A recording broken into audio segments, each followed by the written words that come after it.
The single black dad's daughter was mocked for having no mom, until a woman took his hand. The sun hadn't fully risen when Deshaun Williams heard the first sound of his daughter's anxiety. It wasn't a cry, it wasn't even a direct complaint. It was the silence. That particular silence that comes when an 8-year-old is awake but hasn't yet gathered the courage to face the day. He'd learned over 7 years of raising Amara alone that this silence meant she was afraid of something. This silence required his presence before she had the words. Deshaun stepped out of his own room and found her sitting on the edge of her bed in her nightgown. She was staring at the yellow dress hanging on her closet door. The dress was new, not new in the way children understood new in the way a single father understood it, saved for, purchased on sale, kept pristine for moments that mattered. Family day. He sat beside her, not asking questions yet, just being present in the space of her fear. Amara leaned against him without speaking. Her small body was tense in a way that hurt him to witness. He'd come to understand, through years of parenting alone, that the greatest pain wasn't the exhaustion. It wasn't working night shifts on the city's electrical grid while another parent's schedule allowed them to be home. It wasn't the financial calculations that happened in the kitchen late at night. No. The greatest pain was knowing that his daughter carried a wound he couldn't fix by working harder, or staying up later, or trying harder. The wound of being incomplete in a world that measured families by their shape. "I don't want to go," Amara whispered. Deshaun didn't push. He just braided her hair, slowly, carefully, the way he'd learned from late-night YouTube videos when she was 3 years old and crying because he didn't know how. He'd sat up at 2 in the morning watching the same 3-minute tutorial over and over until his hands understood the rhythm. By now, it was muscle memory. By now, it was a language they shared without speaking. The kitchen smelled like cinnamon toast when they made it downstairs. He'd bought cinnamon rolls the night before after his shift, then spent 10 minutes arranging them in a different pan to make them look homemade. He'd learned that family events came with unspoken standards. Nobody wrote them down, but everyone somehow knew. Other parents would bring casseroles, fresh fruit platters, scrapbooks with professional photos and careful captions. Deshaun was bringing cinnamon rolls that weren't his own. And a lunchbox he'd packed at 4 in the morning before work. He was bringing effort. And for now, that would have to be enough. "You don't have to go if you don't want to," he told Amara as she sat at the table, coloring the edges of a place card that read "My Family" in purple letters. The card was her teacher's assignment, a chance for each child to express who their family was, what it meant, how it felt. Amara didn't look up from the card. "I want to go," she said. But her voice carried the weight of someone choosing courage over comfort. He knew that tone. He'd learned to distinguish between her different kinds of bravery. This was the kind that came from fear. From a determination to prove something to herself, even when her body was telling her not to. "Then we go," he said simply. The Toyota pulled into the Riverside Elementary parking lot at 8:52 a.m. The October morning was cool, the kind of air that made everything feel new and vulnerable at the same time. Other families were arriving in newer cars. Some of them still had their engines running while parents unloaded carefully constructed display boards, typed out family histories. Children in pressed clothes moved with the confidence of those who'd never wondered if their family shape was wrong. Deshaun turned to Amara before they got out. She was staring out the window at the other families. Her hands were folded in her lap. "You stay close if you need to," he said. "And if you want to leave, we leave. No questions asked." She nodded, but she didn't move. He came around to her side and opened the door himself. A small gesture, but something he did every time they went somewhere together. These small rituals mattered. These small rituals said something. "You are worth the extra step. You are worth my full attention." The multi-purpose room had been transformed since yesterday, when he'd volunteered for setup. Paper hearts hung from the ceiling. Streamers in primary colors twisted along the walls. A banner read, "Celebrating the people who love us." But the real message was on the bulletin board along the far wall. Family photos covered nearly every inch of space. Smiling mothers and fathers holding babies, grandparents at graduations, siblings in matching Christmas pajamas. 100 versions of the right family, arranged carefully in place. A visual testimony to what completeness looked like in this building. Amara's photograph was near the bottom corner. Just one. Last summer at the county fair. Amara in front holding a giant stuffed bear. Deshaun behind her with one hand on her shoulder. They were both squinting into sun they hadn't wanted to face. The photo was real. Not posed, not perfect, not carefully constructed for public consumption. It showed two people who were trying. It was also the only photograph they had together, because Deshaun was always the one behind the camera. Mrs. Patterson hurried over with careful energy. The energy of someone who meant well but had never experienced the particular kind of erasure. The erasure that comes from being the child of a single black father. In a school that didn't know how to count that as a complete family. "Riley, you look beautiful," Mrs. Patterson said, using the wrong name. A name Amara had never had. A name that existed only in Mrs. Patterson's mind. A kind of filler. The placeholder name for the child without a mother. Amara corrected her softly. "I'm Amara." Mrs. Patterson blinked, adjusted, continued as if the moment hadn't exposed something about her own carelessness. Of course, yes. And Mr. Williams, thank you so much for coming. Wouldn't miss it, Deshawn said, and he meant it, with an intensity that surprised even himself. He would come to everything, no matter how much it cost him. In shifts missed, in sleep lost, in the quiet knowledge that other men were home in the evenings while he worked. The introductions began. Children stood one by one, holding cards or poems or drawings, talking about their families. I have 2 mums and they both love me. My dad says I have his eyes. My family makes dumplings together every Sunday and my grandma teaches me her secret recipe. The narratives were various and genuine, each child offering their own version of belonging. Then Mrs. Patterson called Amara's name. She walked to the front of the room holding her place card. Her shoulders were pulled tight. Deshawn could see the exact moment she decided to be brave. A small straightening of her spine, a slight lift of her chin. My family is... Amara's voice was soft, barely carrying to the back of the room. My dad. He braids my hair and he makes sure I have everything I need. And he's the only one, but he's enough. The last 4 words hung in the air, like a question being asked and answered simultaneously. There was a moment of silence. A silence that was different, not the silence of contemplation, but the silence of sudden discomfort. A few nervous laughs from children. A few who didn't quite understand what was wrong, only that something had shifted. Several adults looked away, as if the question itself was impolite, as if the answer was a failure they'd all agreed not to examine too closely. And then a boy in the back, Devon, asked the question that would reshape the entire morning. Where's your mom? The room went quiet, in a different way. Not the quiet of contemplation, but the quiet of sudden exposure. A few nervous laughs from children who didn't quite understand, who only knew something was wrong. Several adults looked away. Amara's face crumpled. Not dramatically, not with tears immediately falling, but the internal collapse was visible. The moment a child's carefully constructed confidence just gave way. The moment her body understood what her mind had been trying to protect itself from. There was something wrong with her family, or at least something was missing from it, something that mattered enough that other people noticed its absence. Deshawn moved toward her instantly. Every cell in his body was signaling, get her out of here, take her home. Protect her from the shame in this room before it solidifies into something she carries forever. He reached for her hand, already turning toward the door, already planning how he would explain to her teacher that this event was not designed for children whose families didn't come in pairs. But just as they turned toward the exit, the back door opened. A woman stepped inside. The room recalibrated. She was the kind of woman who made you understand immediately that she belonged in places. A tailored charcoal blazer, probably more than Deshawn made in 2 weeks. A silk scarf in deep jewel tones. Understated jewelry that meant something. Gold that caught the light in a way that suggested quality and intention. Her dark skin carried the particular confidence of someone used to being looked at, not needing permission for her presence. She moved through the room without hesitation.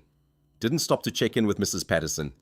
Didn't introduce herself. Didn't ask where she should be. She moved with the clarity of someone who knew exactly where she was supposed to be. Who would have moved there regardless of anyone's approval? She walked directly to Deshawn and Amara. Then she took Deshawn's hand. Not a handshake. Not a greeting with appropriate distance. She simply held his hand, her fingers threading through his, in a way that suggested muscle memory, that suggested her body had been waiting for permission to touch his again. I'm sorry I'm late, she said, and her voice was soft but absolute. She said it only to him, as if the rest of the room had fallen away, as if there was only the 2 of them, existing in a moment that had no witnesses. I'm Victoria. The room went absolutely still. Amara looked up at the woman, then at her father, then back at the woman. Her small face was working through a mathematical problem that had no solution. Who is this? How does she know my dad? Why is she looking at both of us like we matter? Mrs. Patterson's expression shifted from confusion to something like judgment. Several parents had their phones out, not obviously, but the angle of their arms suggested they were recording, capturing the moment. The woman in the expensive coat stepping out of nowhere, claiming a space beside a working-class black man and his daughter. Victoria knelt beside Amara, making herself eye level with her, reducing the distance between them with a kind of intention that felt dangerous and necessary all at once. Hi, sweetheart, Victoria said. I'm Victoria. You must be the Amara I've heard so much about. Amara stared at her, didn't answer, but she'd stopped crying. There was something in Victoria's presence, something that communicated. Whatever just happened, whatever this woman represents, it was chosen, it was intentional. This wasn't pity, this was power. Deshawn was frozen. He knew her. Not from yesterday, from 12 years ago. From a time in his life when he'd been different, when he'd had possibilities that didn't include working night shifts, when he'd had possibilities that didn't include calculating meal expenses. She'd been there in that version of his life, before everything changed. Before raising a daughter alone had become the singular focus of every decision he made. The room had witnessed something undeniable, A woman of evident status. A woman whose presence communicated wealth, education, authority, had walked into a school event and chosen to stand beside a black working-class man and his daughter. She'd claimed them publicly. She'd made it impossible for anyone in the room to look away or pretend they hadn't seen. The question had changed. It was no longer, "Where's your mom?" It had become, "Who is she? How does she know them? And why does she look at them like they're worth her time?" Victoria Sutherland had been awake since 5:47 a.m., earlier than she needed to be, earlier than was reasonable, given that she hadn't slept well, given that the past week had been a series of phone calls and text messages that she'd been ignoring. She'd sat in her car in the parking lot of June's Cafe, a place she'd worked for 7 years before her life had changed, holding a cup of cold coffee, trying to figure out what she was about to do, and whether it was brave or delusional. The decision had been made 4 days ago, in the exact moment when Deshawn walked into the cafe at 7 in the morning, wearing a work jacket covered in electrical dust. He'd ordered coffee black, no sugar, like he always had, 12 years ago, before they were different people living different lives. She'd recognized him instantly, in the way you recognize someone who once mattered to you, in the muscle memory of it, in the way her body reacted before her mind had caught up. He'd looked tired, the kind of tired that comes from night shifts, from keeping a household running on one's salary, from the kind of work that kept other people's lights on. While you drove home in the dark, he'd checked his phone at one point, a photo that made his tired face soften. A little girl, she'd assumed, dark eyes like his, small in the way that suggested she was still young enough to believe her father was the strongest person in the world. He'd left without knowing she was there. But that afternoon, she'd heard about Family Day. Not from him, from June, the cafe's owner, mentioning it to a regular customer. "That handsome man who comes in at 7? His daughter's got Family Day at school tomorrow. He mentioned she's not looking forward to it. Worried about not having a mother present, if you know what I mean." Victoria had known what she meant. She'd spent the entire evening in her apartment, sitting on the floor, trying to figure out what kind of woman shows up at a school event uninvited, involving herself in the life of a child she didn't know, trying to solve a problem that wasn't hers to solve. But she knew the answer to that question. The answer was the kind of woman who'd spent the past 7 weeks learning what it felt like to be invisible in her own life, the kind of woman whose ex-husband had just been calling repeatedly, trying to drag her back into negotiations about money and property, about custody arrangements that had already been decided. The kind of woman who'd just realized, at 42 years old, that she had the power to choose who she wanted to be, and she wanted to be someone who showed up for people, even when it was complicated, even when it wasn't her responsibility to do so, even when it scared her. So she'd bought the navy blazer and the silk scarf. She'd done her hair carefully. She'd put on jewelry that communicated something about resources, about intention, about presence. She dressed like a woman who belonged somewhere, regardless of whether she did. And now, standing at the back of the multi-purpose room of Riverside Elementary, watching a little girl's face crumple in front of her entire classroom, because someone had asked where her mother was, Victoria understood that she'd made the only decision she could have made. She walked through the room without acknowledging anyone. Not Mrs. Patterson, not the other parents, not the children staring at her with the specific curiosity that children have. When a stranger enters their space, she walked with the clarity of someone who knew exactly where she needed to be, who didn't need permission for her presence, who carried authority in the particular way of women who'd learned to refuse diminishment. She walked directly to Deshawn and Amara. She took Deshawn's hand, not as a greeting, not as a symbolic gesture. She simply held his hand, her fingers lacing through his, her touch communicating something that didn't require words. She was claiming them. She was claiming a place beside them. She was making it public and undeniable, impossible to ignore. "I'm sorry I'm late," she said softly, speaking only to him. "I'm Victoria." The room shifted. Deshawn's hand went absolutely still in hers. She could feel his pulse, accelerated, surprised, the physical manifestation of someone being confronted with a moment they hadn't prepared for. Amara was staring at Victoria with the specific intensity of a child, trying to understand something that didn't make sense. Her small hands were still holding her family card, her body still folded in on itself from the injury of the previous moment, but something had changed in her expression. Not trust yet, not understanding, but something like, whatever is happening right now, whatever this woman is doing, it wasn't random, it was chosen, it means something. Victoria knelt slowly, so she was closer to Amara's eye level. She moved with intention, with the kind of deliberate care that communicated, "I'm not here by accident, I'm not performing. I'm here because you matter." "Hi, sweetheart," Victoria said to Amara. "I'm Victoria, you must be the Amara I've heard so much about." Amara didn't respond, but she stopped crying. Mrs. Patterson's face had gone through several expressions: confusion, understanding, a kind of recalibration that Victoria could almost see happening.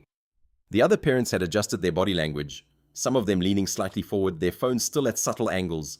The children were silent, which meant they understood that something important was happening, even if they couldn't articulate what. Deshaun was frozen beside Victoria, his hand still in hers, his entire body communicating a state of shock mixed with something else, something that looked like recognition. Victoria stood up slowly, keeping her hand in his. She looked directly at Mrs. Patterson. "Thank you for saving us a seat," she said, as if she'd been invited, as if her presence was the most natural thing in the world.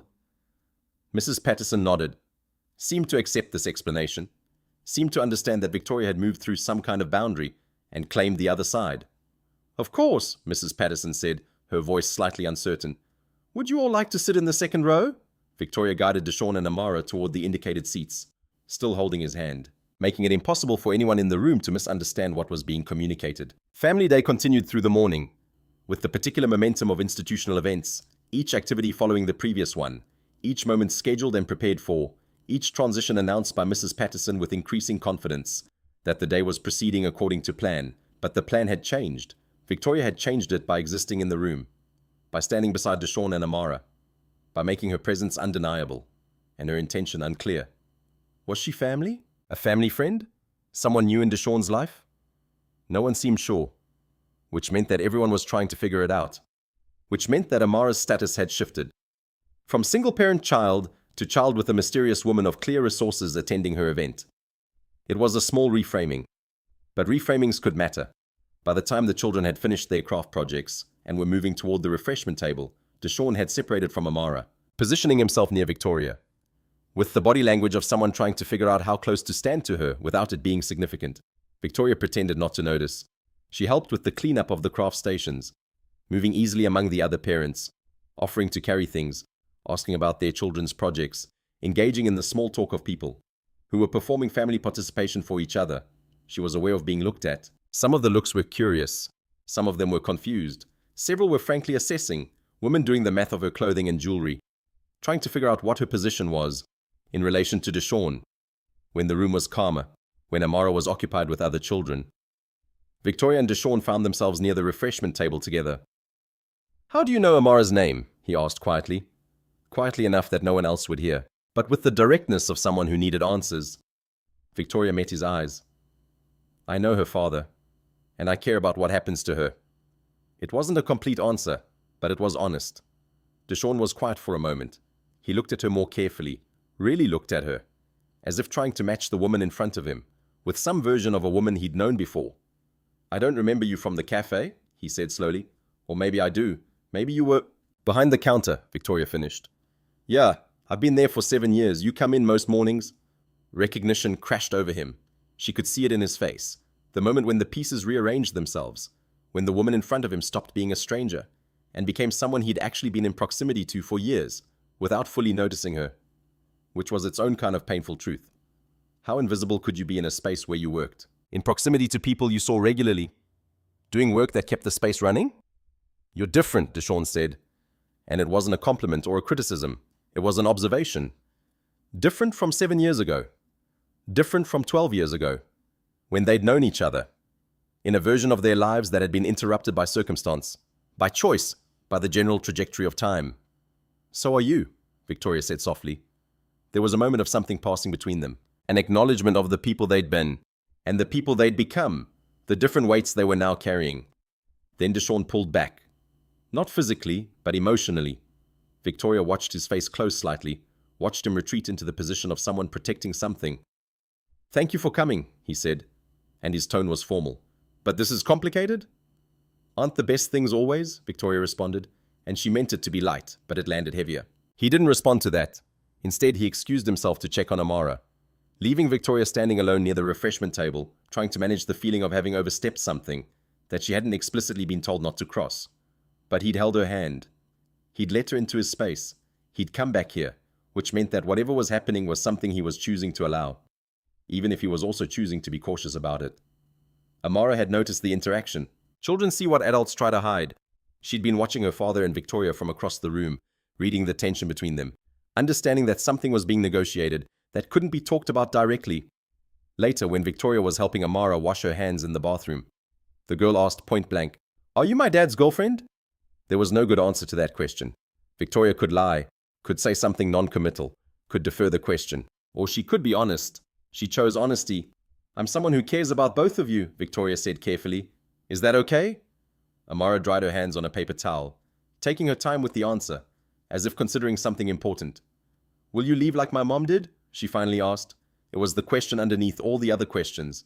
It was the wound that ran through every interaction, every moment of hesitation, every instance where Amara was trying to figure out whether to trust that the people in her life would stay.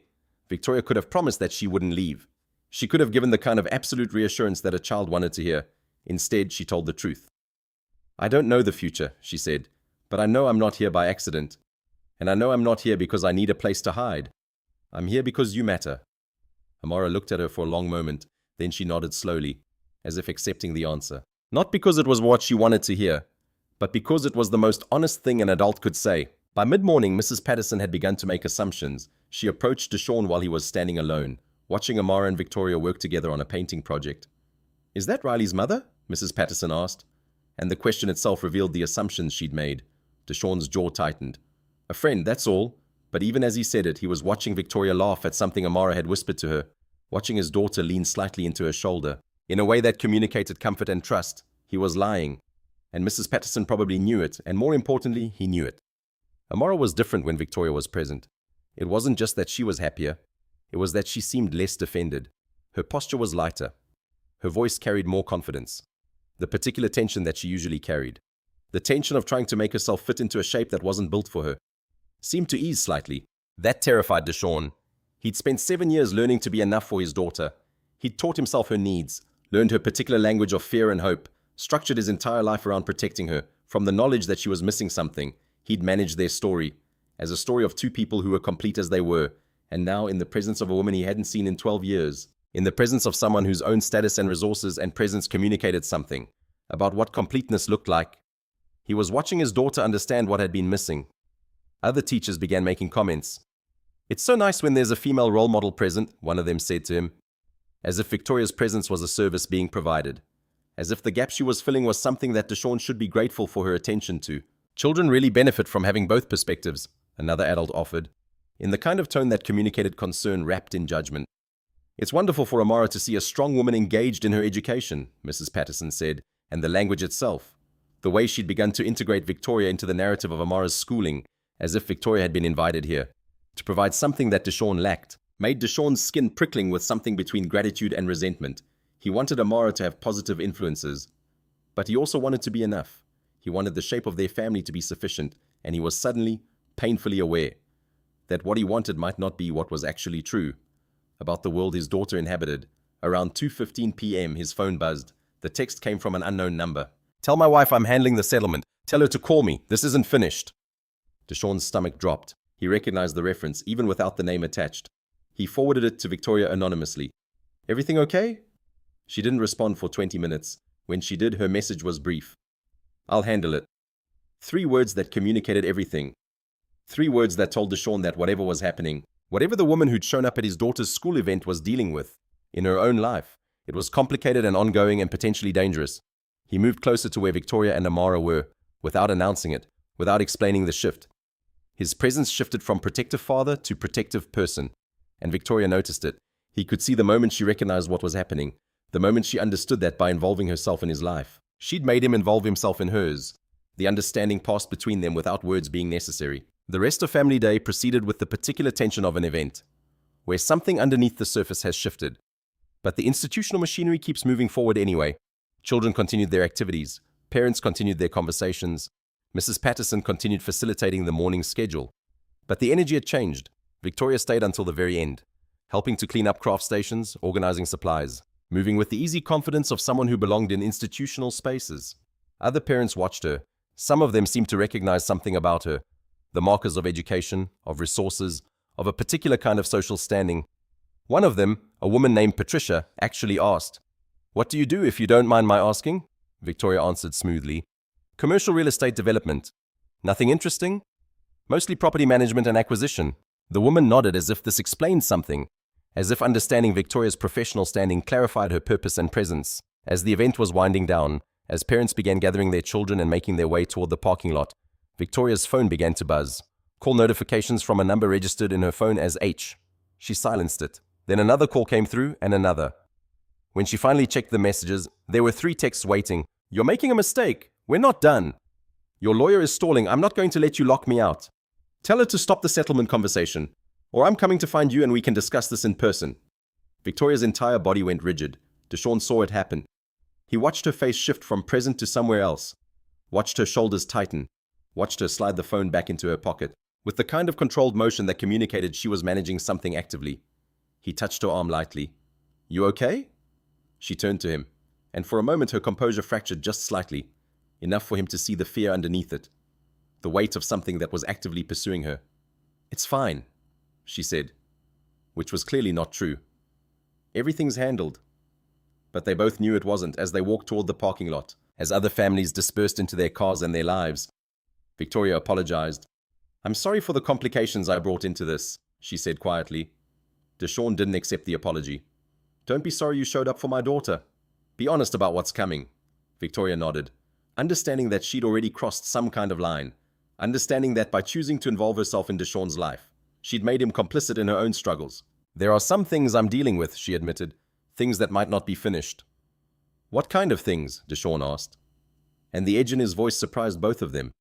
He was speaking like someone who'd already decided that he would protect her, who'd already made that choice without being fully aware he was making it. "An ex-husband who doesn't understand that the divorce is final," Victoria said.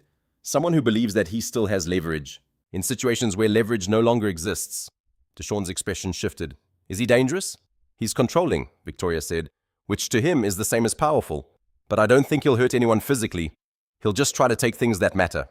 In the parking lot under the yellow wash of the security lights, they stood together, Deshawn and Amara and Victoria, understanding that something had shifted, understanding that choices were being made that would have consequences, understanding that the morning's simple intervention had set off a series of events that couldn't be undone. 3 days passed after Family Day.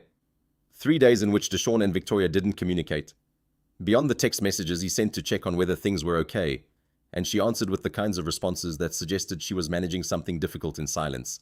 On the 4th day, Victoria texted him, "Can I see you?" The question was simple. The implications were complex.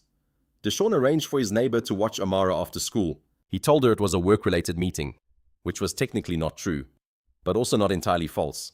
This was about work, about the work of figuring out who Victoria was, what she represented, what it meant that she'd walked into his life, at exactly the moment when both he and his daughter had stopped believing in possibilities.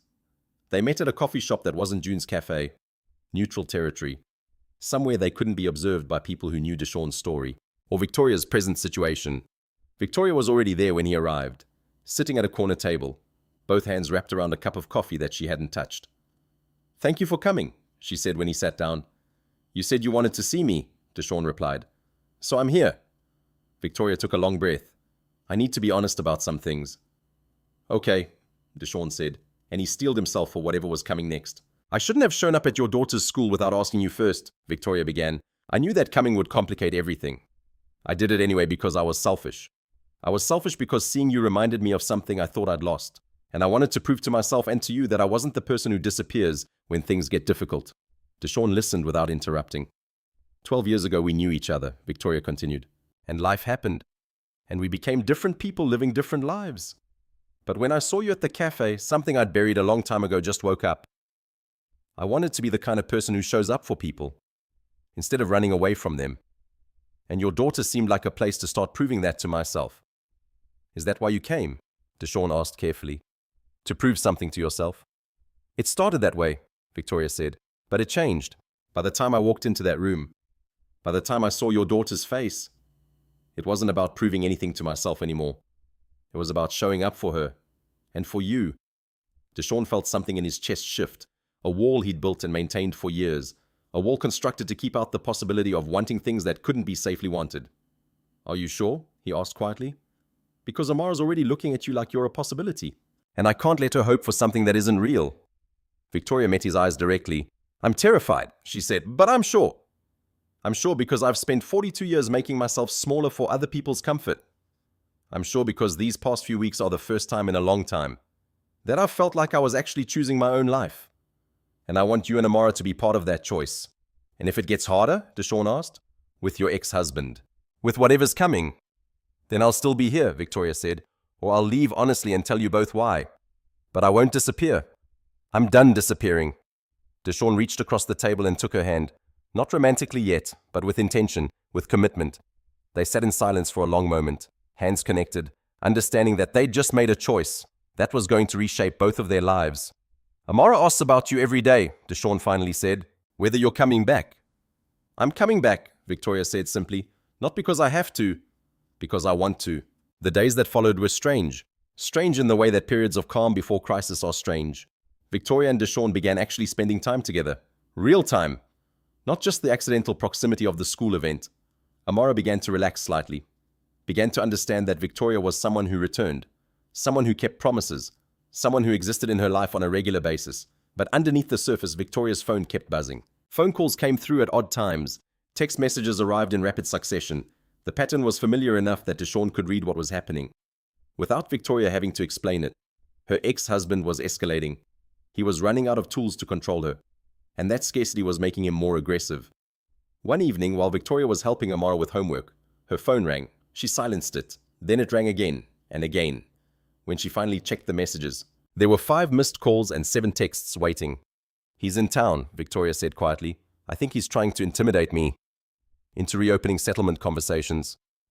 Deshawn felt something in him go cold. Is he dangerous? He's predictable, Victoria said, which, in its own way, is a form of danger. But I've also learned that I'm stronger than I thought I was. The week before the Spring Art Showcase, Victoria finally called her lawyer to finalize the divorce settlement completely. She'd been stalling, hoping that Harrison would just accept the terms and move on. But it was becoming clear that he wasn't going to accept anything voluntarily. So she signed the papers. She agreed to terms that gave him slightly more than she'd initially wanted, just to be done.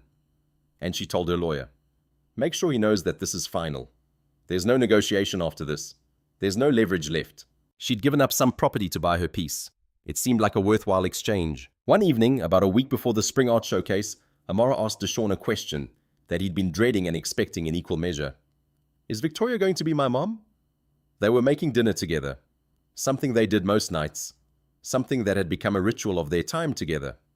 Amara was chopping vegetables with the precision of a child who'd been given responsibility and taken it seriously. Deshawn paused before answering. This was a question that required honesty, but it also required care. No, he said finally, Victoria is not going to be your mother. Your mother is your mother. That's a role that belongs only to her, even though she made the choice not to be in your life. Then what is Victoria? Amara asked. I don't know yet, Deshawn said, but I know she cares about you. I know she shows up. I know she's becoming important to both of us. Amara considered this. Is she your girlfriend? Maybe, Deshawn said. Ask me again in a few months. But what he meant was, she could be. If she stays, if we're both brave enough to let her. The Spring Art Showcase was scheduled for 3:30 p.m. on a Thursday in May, in the same multipurpose room where Family Day had happened 6 weeks earlier. The room had been transformed. Student paintings covered every wall. Paper lanterns in soft colors hung from the ceiling. Parents moved through the space with punch cups and cookie plates, chatting in clusters, admiring their children's work. Deshawn had arrived with Amara right at 3:30. They'd spent a few minutes looking at her artwork. Watercolor paintings, clay sculptures, self-portraits created with careful attention and growing confidence. Victoria had said she'd meet them there. She arrived at 3:42, moving through the room with the familiar presence of someone who'd learned to claim space without asking permission. They stood together, the 3 of them, looking at Amara's display. There was a painting of trees under a blue sky, self-portraits with increasingly careful attention to detail. A clay bird with wings that didn't quite match, and in the center of the display a new drawing, clearly more recent than the others. It showed a house under a deep blue sky. 3 figures stood in front of it, holding hands. One figure in the center was taller than the other 2, clearly meant to be an adult. The other 2 figures were smaller, clearly meant to be children. Except there were 3 figures, not 2. Is that us? Amara asked, watching Victoria's face. It looks like you and your dad, Victoria said carefully.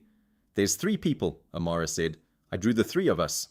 Deshawn looked at the drawing, at Amara's attempt to reimagine her family structure, to put into visual form the possibility of something that hadn't existed before Victoria arrived. Several other parents had noticed the drawing. They were pointing it out to their own children. They were asking questions, making observations, creating small narratives around what it might mean. That a child had drawn a house with 3 figures, and then at 3:47 p.m., The back door opened. Harrison Sutherland walked in. He was exactly the kind of man Victoria's appearance suggested would exist in her background story. Expensive suit, expensive watch. The kind of physical confidence that came from a lifetime of understanding that spaces had been designed for people like him. He moved through the room with the assumption of belonging, scanning the crowd like someone looking for something he believed was rightfully his. He found Victoria almost immediately. He walked directly toward her, past Amara, past Deshawn, moving with the singular focus of someone operating from a script that had worked for him before. "We need to talk," he said, not a greeting, not a hello to his ex-wife, just a demand, loud enough for nearby parents to hear. Amara went absolutely rigid beside Victoria. Children understand more than adults give them credit for. Amara understood from the tone and the demand and the body language that someone was about to try to take something that she cared about. Victoria's entire demeanor changed. "Amara, honey," Victoria said quietly, "why don't you help Mrs. Patterson with the punch bowl for a minute?" Amara's eyes widened. "No, I don't want to." She was smart enough to understand that Victoria was sending her away, because something difficult was about to happen. She was old enough to realize that adults sometimes create distance to protect children from things they don't want to see, and she was unwilling to be protected this time. Deshawn placed a hand on her shoulder. "Go on, baby. We'll be right here." Amara moved reluctantly, but she moved. The moment she was gone, Victoria's expression shifted. It hardened into something that was not angry, but was decidedly determined. "You can't be here," she said to Harrison. Her voice was level. "You can't do this." "Claire," Harrison began. And Victoria flinched at the name. He was using the old name, the name she'd been before, the name that belonged to the version of herself that had been willing to make herself smaller. "My name is Victoria," she corrected, "and you need to leave." "We need to finalize some settlement discussions," Harrison said, as if Victoria's clear refusal to engage was a negotiation tactic, rather than a boundary. "Your lawyer is being unreasonable about the property division." "My lawyer is being exactly as reasonable as the divorce settlement I already signed," Victoria said. The room had gone quiet. Other parents were pretending not to listen, but they were listening. "You received papers last week?" "The divorce is final." "All negotiations are concluded." Harrison's face reddened. "We're not finished," he said, his voice dropping but his presence becoming more threatening. "I'm not going to let you lock me out of—" "You're not locked out of anything," Victoria said, and her voice was ice. "But you are leaving this school. You are leaving this room, and you are not contacting me again except through my lawyer." "That's not your decision to make," Harrison said. And something in the way he said it, the assumption that he still had authority over situations involving Victoria, seemed to ignite something in the people who were watching. Several parents had stopped their conversations. Several sets of eyes were now openly on Victoria and Harrison. "Yes," Victoria said quietly, "it is. I'm done making my life smaller to keep you comfortable. I'm done negotiating with someone who refuses to accept that our marriage is over. And I'm done letting you believe that you have any power in my life." She took a step back, putting literal distance between them. "Leave," she said, "right now, or I'm calling the police and reporting you for harassment and threatening behavior at a school event." For a moment, Harrison didn't move. Then, understanding that he'd lost the audience, that the narrative had shifted, that the woman in front of him was no longer operating from the framework of accommodation, he turned and walked toward the exit. But the damage was done. Not to Victoria, the damage was to the room's understanding of who held power in this situation. The damage was to the message that had been communicated, silently but undeniably, that Victoria was someone who would not be controlled, who would not shrink, who would not accept being made smaller. She'd won the moment, and everyone in the room knew it. Amara ran back to Victoria before Harrison had even fully left the building. "Did he try to make you leave?" Amara asked, her face pale. "No, sweetheart," Victoria said, kneeling down to be eye level with her. "I made him leave." In the parking lot under the yellow wash of the security lights, Victoria finally allowed the shaking to begin. "I'm so sorry Amara had to see that," she said, her voice trembling. Deshawn stepped closer. Didn't touch her yet, just made his presence known. "You're not sorry you stood up for yourself. You're sorry he was here. Those are different things." Victoria looked at him and her eyes were wet. "I was terrified." "I know," Deshawn said. "That's what made it brave." He reached for her hand and held it. Amara was watching them, understanding something about what had just happened, understanding that the woman she'd watched draw on a piece of paper, the woman she'd been afraid to trust, the woman who'd shown up at family day, that woman was strong enough to say no, and mean it. On the drive home, Amara stared out the window, processing the events of the afternoon. "Is he going to make her leave?" she finally asked. Deshawn gripped the wheel. "I don't know yet, but I know she's strong enough to make her own choice about that. And I'm going to do everything I can to make sure she chooses to stay." He meant it with an intensity that surprised even himself. Alone in his kitchen later that night, after Amara had been put to bed, after the house had gone quiet, Deshawn admitted what he'd been avoiding for weeks. He was in love with Victoria. Not the version of her from 12 years ago, the version of her who walked into uncomfortable situations, who refused to be diminished, who was actively choosing to do the work of becoming someone safe. That was the version he was falling for. Victoria met with her divorce lawyer 4 times over the next week. Patricia, her lawyer, was a black woman in her 60s who'd seen enough divorces to recognize every pattern of control and resistance that men like Harrison could employ. He's going to escalate, Patricia warned during their 3rd meeting. Now that you've stood up to him publicly, now that you've made it clear you're not negotiating, he's probably going to try some kind of final leverage play. What can he do? Victoria asked. The divorce is finalized. The settlement is signed. Probably nothing legal, Patricia said, but he might try anyway. Men like him don't accept loss well. Victoria spent her evenings doing paperwork, finalizing the property division, reviewing financial statements, making sure that every detail of her exit from the marriage was documented and undeniable. Each signature felt like a small act of freedom. Each one also felt like the closing of a door. She was officially severing ties with the life she'd been living. She was officially becoming someone entirely new. During this time, she didn't contact Deshawn. She knew he was protecting his daughter, giving Amara space and stability, while Victoria's own situation remained unstable. She knew that her silence was being interpreted as possible abandonment. She texted him once, "I'm handling something important. Please tell Amara I'm thinking of her." He responded hours later, "She asks about you every day." Victoria understood the message underneath his words. He was telling her that hope had been planted, that his daughter was now vulnerable, in ways that depended on Victoria following through, that if Victoria disappeared, the wound would be deeper than if she'd never shown up at all. So she worked harder. She signed the papers faster. She pushed through the legal process with intensity, understanding that the sooner this was complete, the sooner she could show Deshawn and Amara that she'd done the hard work, that she'd finished what she started, that she could be trusted to stay. On the 9th day after Harrison's appearance at the school, Victoria's lawyer called with news. "It's done," Patricia said. "All finalized, all signed. You're officially divorced.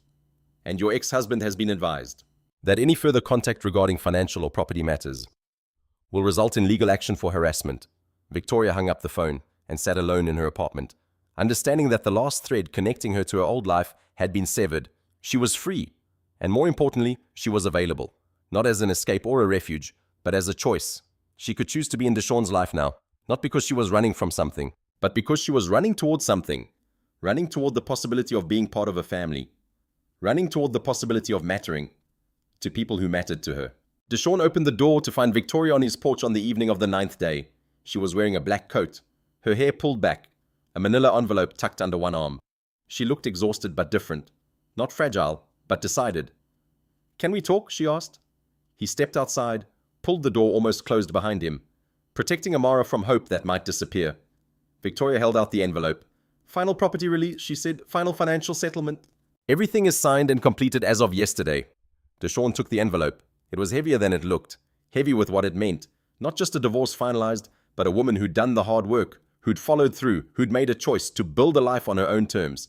The paperwork was delayed because Harrison was stalling, Victoria explained. He thought he still had leverage. He didn't realize that leverage only works when someone is willing to be leveraged. "I wasn't willing anymore." Deshawn opened the envelope slowly. The documents were real.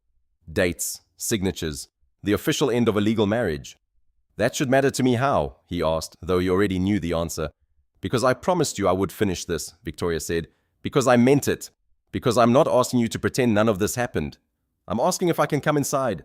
Before Deshawn could answer, the front door opened. Amara stood there in sock feet, one hand on the frame, her eyes moving from Victoria to the envelope to her father. "Are you leaving?" she asked, and the question carried all the weight of her fears, all the accumulated trauma of being the child of a single parent, all the anxiety of having begun to hope, and then being forced to wait. Victoria crouched so they were eye level. "No," she said, "not because of him. And not because things got hard. I'm here because I mean it." That moment, where Victoria made her choice visible to a child, shifted something fundamental. Deshawn stepped aside. "Come in." Amara exhaled like she'd been holding her breath for days. They sat in the living room together, the 3 of them. Amara was sitting on the couch between Victoria and Deshawn, holding a throw pillow, working up the courage to ask the question that had been haunting her since Harrison appeared at the school. "If you stay," Amara asked, her voice very small, "are you going to disappear again?" Victoria didn't rush to answer. She didn't promise perfection. She didn't make the mistake of assuring a child that the world would be simple or pain-free. "I can't promise life will never get messy," Victoria said carefully. "But I can promise that I'm not here by accident. I'm here because I care about you. I'm here because I care about your dad. And I'm here because some people don't come into your life just to fill a moment. They come because they mean to stay and do the work." Amara studied her for what felt like a long time. Then she reached forward and wrapped her arms around Victoria's neck. Victoria closed her eyes and held on. Deshawn looked away for 1 second, because the sight hurt in the best possible way. The moment when his daughter felt secure enough to trust someone, to reach for someone, to believe that someone might stay. 1 week later, Riverside Elementary held its spring art display, a second exhibition of student work, in the same multi-purpose room where Family Day had happened and where Harrison had attempted to reclaim authority. This time, when Deshawn and Amara arrived, Victoria was already there, waiting for them in the parking lot. Deshawn held her hand as they walked into the building together. The room was decorated similarly to the earlier event. Student paintings on the walls, decorations hanging from the ceiling, parents moving through the space with cups of punch and pride on their faces. But something had changed internally. Deshawn was done arranging his life, according to what strangers thought a family should resemble. He walked in with Victoria on his one side, and Amara on his other. And if people stared, if people whispered, if people tried to figure out what his family structure meant, and how it challenged their understanding of how families could be shaped, he didn't care. Amara led them to a display board. There were the same watercolor paintings, the same self-portraits, the same clay bird with mismatched wings. That represented her growing understanding of imperfection as acceptable. And in the center, a new drawing. It showed a house under a deep blue sky. 3 figures stood in front of it, holding hands. The figures were drawn with careful attention to detail. Specific clothing, specific poses, specific expressions. They were clearly meant to be a family. One of Amara's classmates approached them. "Who's that?" the girl asked, pointing to the woman in the drawing. Amara looked up at Deshawn, then at Victoria. Neither of them answered for her. She was old enough to speak for herself. She was old enough to claim her own narrative. Amara lifted her chin. "That's my family," she said simply. The girl accepted it with the ease that children are capable of when adults don't teach them otherwise. "Cool," she said, and wandered off toward the cookies. Later, Victoria looked at the drawing with genuine attention. "I like the shoes," she said, pointing to the figure's feet. Amara grinned. "They're still dramatic." "They should be," Victoria said. Amara reached for Victoria's hand. Victoria took it. Deshawn took Victoria's other hand without having to think himself into courage. They stood there together in the bright school lights, while laughter drifted around them, while spring pressed gently at the windows, while 3 people who'd found each other, despite odds and circumstance and pain, simply existed in the space of being a family. The confrontation between Victoria and Harrison at the Spring Art Showcase became a kind of turning point, not just for Victoria, but for the entire school community's understanding of what families could look like. Mrs. Patterson, prompted by the school principal's own reflection on the morning's events, began quietly working on changing the Family Day format for the following year. Instead of mums and dads, the event would focus on people who love us. Instead of emphasizing traditional 2-parent households, the event would acknowledge and celebrate the many configurations that families could take. Harrison Sutherland's lawyer reached out to Victoria's lawyer with a simple message. "My client understands that further contact regarding the divorce settlement would be inadvisable. He's willing to move forward without further negotiation." What that meant, translated into plain language, was that Harrison had accepted defeat. Victoria's public stand, her visible strength, her refusal to be controlled or diminished, had changed the calculus entirely. He no longer believed he had leverage. He'd moved on to other things, other people to control, other situations where his particular kind of power might still work. Amara's confidence transformed visibly. In the weeks that followed, she stopped apologizing for her family structure. She stopped making herself smaller in classrooms. She began inviting classmates to her house to meet her family, phrasing that centered Victoria, Deshawn, and herself as a unit rather than a deficit. By the time school ended for the year, Amara had been invited to 3 birthday parties, had made plans for summer activities with friends, and had stopped asking whether Victoria was going to leave. Victoria moved into Deshawn's house gradually, not as a romantic gesture, but as a practical decision made over several conversations. They talked about what it meant. They talked about how Amara would understand it. They talked about what they wanted their family to look like, and whether moving in together was moving toward that vision, or moving away from it. The decision was made over tea one evening, when Victoria was already spending 4 nights a week at the house, when her apartment was becoming more empty than full, when it started to make sense to consolidate their lives. "I want to do this right," Deshawn said. "I want Amara to understand this is a choice we're making together, not something happening to her." They sat Amara down and asked her, "If Victoria moved in here, if she became part of our household, How would you feel about that? Amara considered it seriously. Would she be here all the time? Yes, Victoria said, if you want that. Even when things get hard? Amara asked, testing the commitment. Even when things get hard, Victoria promised. Amara nodded. Then I want her to stay. The three of them existed in a version of family. That didn't look like the pictures on the original Family Day bulletin board, and they'd finally, completely, made peace with that. Deshawn had learned through watching Victoria that love wasn't measured only by what pain you could prevent. It was also measured by who returned, who told the truth, who did the hard work to become safe, who chose over and over not to let fear make every decision. Victoria had learned through knowing Deshawn that safety didn't come from controlling outcomes or managing other people's behavior. It came from choosing vulnerability, from admitting fear, from standing in your own power, even when it would be easier to shrink. Amara had learned something that most 8-year-olds don't have to learn. That families aren't predetermined by society's expectations. They're built, chosen, and rebuilt when necessary. That the shape of a family matters less than the intention behind it. The three of them didn't need external validation anymore. They'd already validated each other. Through consistent choice, through honest conversation, through the simple act of showing up, even when it was hard.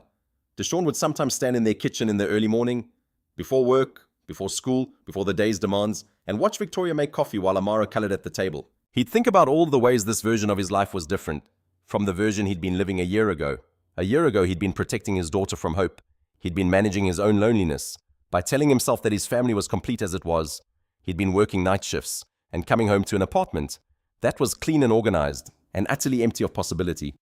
Now he was coming home to people, real people, imperfect people, people who'd chosen to be in his life, despite cost and risk, and the very real possibility that everything could fall apart. Victoria sometimes stood in the shower and cried, not from sadness, but from the overwhelming relief of being free. She thought about the woman she'd been before, the woman who'd made herself smaller and smaller, who'd negotiated away her own needs, who'd believed that her value lay in her ability to accommodate other people's requirements. That woman was gone, and the woman who'd replaced her, the woman who could say no and mean it, who could walk away from situations that didn't serve her, who could build a life on her own terms, was someone she actually wanted to be. Amara drew pictures that were increasingly complex and honest. She drew her family in different configurations, depending on her mood.